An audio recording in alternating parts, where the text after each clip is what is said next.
মহাভারত। তাহলে এখানে সবাই কুশলে আছে তো? আগে হ্যাঁ।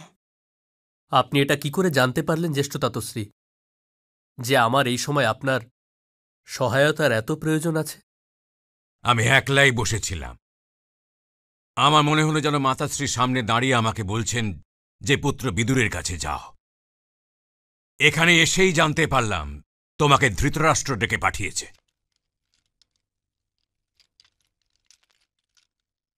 বিদুর হবার কারণে যতটা অসহায় আমি আজ নিজেকে মনে করছি, এতটা অসহায় আমার নিজেকে আজকের আগে কখনোই মনে হয়নি।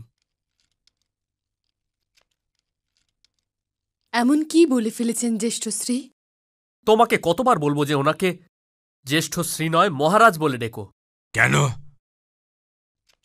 ধৃতরাষ্ট্র তোমার জ্যেষ্ঠ হয়, তুমি ওকে এটা বলেই ডেকো। আর এখন এর প্রশ্নের উত্তর দাও তো, যে কি এমন বলেছে ওর জ্যেষ্ঠ শ্রী?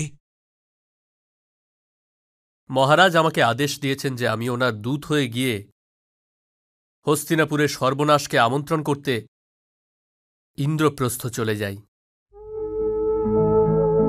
শকুনি কি আবার কোনো চাল চেলেছে? এটা ওনার অন্তিম চাল জ্যেষ্ঠ তাতশ্রী। আর আমার কাছে অথবা আমার নীতির কাছে ওর এই চালকে আটকাবার উপায় জানা নেই। কারণ আমি কোনো ক্ষত্রিয়কেই দূতের আমন্ত্রণ গ্রহণ করবার থেকে আটকাতে পারি না। এর অর্থ এই হল যে নীতির আধার বদলাবার সময় এসে গেছে।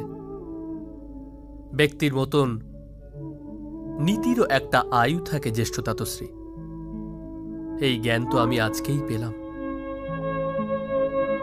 কিন্তু প্রতিজ্ঞারও কি কোনো আয়ু হয় বিদুর? হয় জ্যেষ্ঠ তাতশ্রী।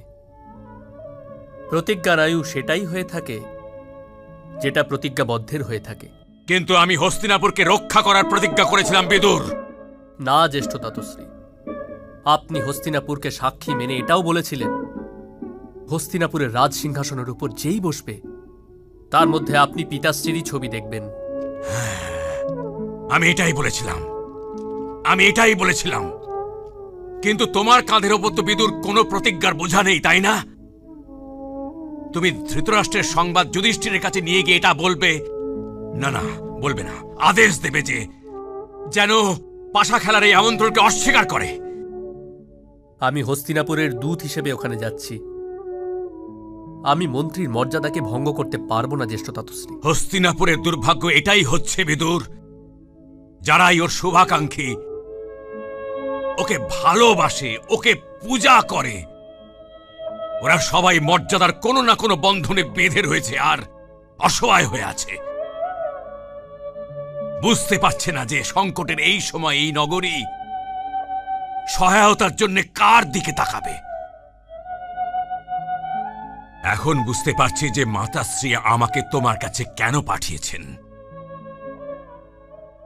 উনি এটা চাইছিলেন যে আমি এটাই দেখি যে তোমার মতন স্পষ্ট কথা বলা বিদুরও অসহায় হয়ে যেতে পারে। মনে হচ্ছে যে আমি অঘটনকে আটকাতে পারবো না বিদুর। আর আমার দুর্ভাগ্য এটাই হলো যে যদি যুদ্ধ হয় তবে আমি শকুনির পাশে দাঁড়িয়ে আছি দেখতে পাওয়া যাবে।